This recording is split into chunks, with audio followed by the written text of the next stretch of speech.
Assalamualaikum, my YouTube family. Welcome to my channel Jia Saad Vlogs. Hope you are fine. Alhamdulillah, I am also fine. तो आज के इस vlog में ना मैं आपके साथ अपना एक ऐसा एक्सपीरियंस शेयर करूँगी जिसको अगर मैं सोचूँ तो मुझे नामुमकिन सा लगता है। जी हाँ, मैंने ना बाइक पे फ़र्स्ट टाइम इतना ज़्यादा ट्रैवल किया, यानी गुजरांवाला से, बल्कि गुजरांवाला से भी पीछे हमारा जो विलेज एरिया ना उससे पीछे है 1 घंटे के डिस्टेंस पे। तो यहाँ से तकरीबन मैंने ट्रैवल किया है 5 आवर्स का, और वापस भी हम उसी दिन आए हैं। 10 आवर्स का हमने ट्रैवल किया, वो भी बाइक पे मीरपुर का। तो आप जो है ना खुद अंदाज़ा कर सकते हैं कि कितना ट्रैवल है। और यकीन करें, जब मेरे हस्बैंड ने बोला कि हमने बाइक पे जाना है तो मुझे तो पहले झटका सा लगा। मैंने कहा नहीं, बाइक पे इतना लंबा ट्रैवल, और मैं, मेरे हस्बैंड और साथ मेरे भाई थे। तो हम 3 पर्सन बाइक पे गए हैं। और एक्चुअली हम गए कहाँ पे, मैंने आपसे प्रीवियस व्लॉग में शेयर किया था कि मेरी जो नंद है ना वो हॉस्पिटल में एडमिट है, तो हमने उनकी इयादत के लिए जाना था। तो पहले तो मेरे हस्बैंड ने मुझे बोला कि मैं और मेरा जो भाई है हम चले जाते हैं, तुम रहने दो। लेकिन फिर मैंने कहा नहीं, मतलब मेरे जाने से जो है ना मैं भी उससे ज़्यादा खुशी हो। एक्चुअली जो सिस्टर्स होती हैं ना वो इस चीज़ से बड़ी खुशी महसूस करती हैं। आपको पता है कि जब बेटियां अपने ससुराल में चली जाती हैं तो अगर मेके वाले जो है वो उनका ख्याल रखें, उन्हें पूछें, तो इस उनके लिए ना इससे बढ़ के कुछ नहीं होता। और बहुत खुश नसीब होती हैं ऐसी बेटियाँ जिनकी शादी के बाद उनके मेके वाले उनका ख्याल रखते हैं। मेरी सास भी बहुत परेशान थी और अपनी बीमारी की वजह से, सेहत की वजह से ना वो नहीं जा सकती थी। तो हमने सोचा कि हम दोनों चले जाते हैं, बस ये डिसाइड हुआ। लेकिन मैं उन्हें कह रही थी हमने गाड़ी पे जाना है, वो कह रहे थे नहीं बाइक पे जाना है। और ना एक्चुअली उनको वॉमिट वगैरह का भी इशू है, मेरे हस्बैंड गाड़ी में इतना ट्रैवल नहीं कर सकते, तो इस वजह से उन्होंने कहा मैं बाइक पे जाऊँगा। तो बस फिर मैंने उन्हीं की बात मान ली और मैंने सोचा कि मैं भी एक्सपीरियंस कर लेती हूँ। अच्छा, मेरी ना आदत है कि हम जब भी किसी भी पार्क में जाते हैं ना, तो कोई चीज़ अगर हम खाते हैं ना, तो जब तक मैं वो रैपर्स डस्टबिन में ना डालूँ मुझे सुकून नहीं मिलता। और मुझे बहुत ही अफसोस होता है ये चीज़ देख कर के बहुत सारे लोग पार्क्स में आए होते हैं और चीज़ें खा रहे होते हैं और रैपर्स जो है ना उधर ही फेंक कर चले जाते हैं।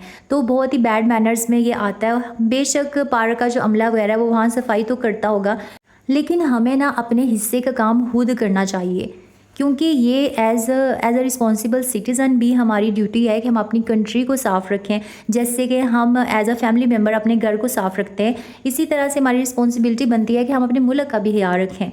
तो जाते हुए ना हम लोग बहुत फ्रेश फील कर रहे थे, क्योंकि हम सुबह सुबह निकले थे और तकरीबन 1 घंटे के बाद ना कहीं स्टॉप कर लेते थे जब भी हमें कोई अच्छी सी जगह नज़र आती। और आपको पता है कि मीरपुर जो है ना माशाल्लाह से बहुत ही प्यारा कश्मीर का एरिया जो है ना वो स्टार्ट हो जाता है। और कश्मीर आपको पता है माशाल्लाह बहुत खूबसूरत है, बहुत प्यारे प्यारे वहाँ पे पहाड़ हैं और बड़ी ग्रीनरी बहुत ज़्यादा है। तो बस हम लोग भी इसी तरह से इंजॉय करते हुए, ट्रैवल करते हुए जा रहे थे। और यकीन करें कि बहुत ही ज़्यादा मज़ा आ रहा था, क्योंकि मेरे ख्याल में हम गाड़ी में इतना ज़्यादा इंजॉय नहीं कर सकते जितना कि आप बाइक पे कर सकते हैं। लेकिन एक जो है ना वो प्रॉब्लम है कि बाइक में आप बहुत ज़्यादा थक जाते हैं, आप इतना कंफर्टेबल होकर नहीं बैठ सकते। तो मीरपुर सिटी में ना पहुंचने के बाद आगे जो हॉस्पिटल का ट्रैवल था ना वो भी काफ़ी था। और यहाँ पर हम ना पूछते पूछते जा रहे थे, क्योंकि फ़र्स्ट टाइम ना हम इतना लॉन्ग जो है वो ट्रैवल कर रहे थे बाइक पे। तो इस वजह से ना पूछना पड़ा था कि रोड कहाँ पे जा रही है, कहाँ से टर्न होगी।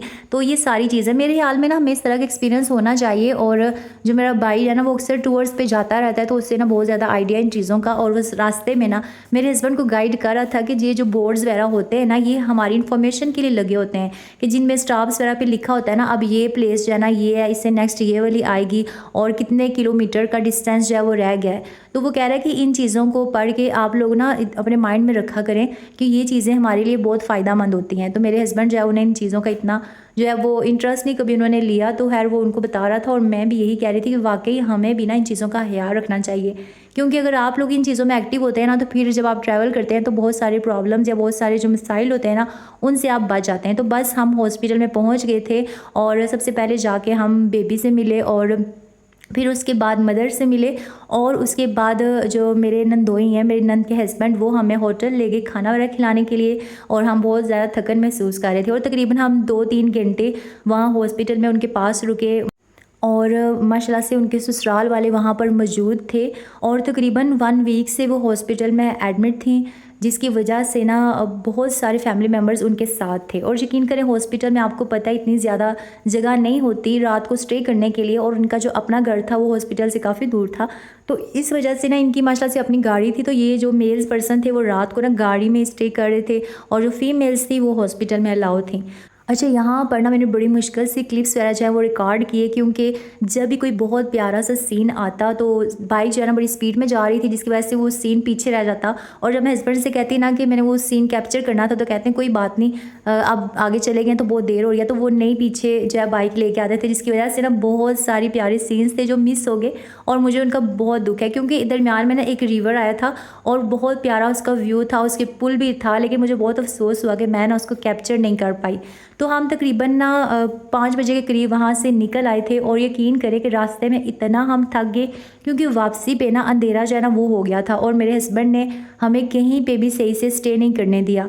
जब 1 घंटे बाद 1.5 घंटे बाद हम जब भी थकते ना, तो ज़्यादा से ज़्यादा 5 मिनट का स्टे हम करते, क्योंकि हालात जो है ना वो काफ़ी ख़राब है। आपको पता है जो इस तरह के सुनसान एरिया से जब हम गुजरते रात के टाइम, तो आपको पता है कि कभी भी कुछ भी आपके साथ ट्रेजेडी हो सकती है, जिसकी वजह से मेरे हस्बैंड जो है ना वो रुक के कोई रिस्क नहीं लेना चाह रहे थे। तो बस हम जल्दी में वापस आए। वापसी का सफ़र हमारे लिए बहुत पेनफुल था, क्योंकि बहुत ही ज़्यादा हम थक गए थे, और इतना ज़्यादा दर्द हो रहा था जिस समय ऐसे लग रहा था जैसे किसी ने हमें स्टिक्स लगाई हुई हैं। तो बहरहाल बताने का मकसद मेरा ये है कि अगर आप भी ना कभी एक्सपीरियंस करना चाहें बाइक पे, तो आप ना इस तरह से जाएं। वैसे बाइक पे ज़्यादा मज़ा आता है, लेकिन आप इस तरह से जाएं कि आप सिर्फ 1 दिन में जाने का ट्रैवल करें, और उसके बाद अगर आपके रिलेटिव्स वगैरह हैं तो आप वहाँ पे स्टे कर लें, 1-2 दिन का स्टे कर लें। उसके बाद आप जब बिल्कुल रेस्ट वगैरह कर लें, तो नेक्स्ट डे ना फिर आप वापस आ जाए, क्योंकि 1 दिन में आने का और जाने का जो ट्रैवल है ना वो आपको बहुत ही ज़्यादा थका देगा। और हमें भी वो कह रहे थे आप स्टे कर लें, लेकिन वो सारे जो है हॉस्पिटल में थे, तो फिर हमने कहा घर जाके हम किसके पास स्टे करें, हमें मुनासिब नहीं लगा, तो हम वापस आ गए। तो आई होप आपको व्लॉग अच्छा लगा होगा। अल्लाह हाफिज़।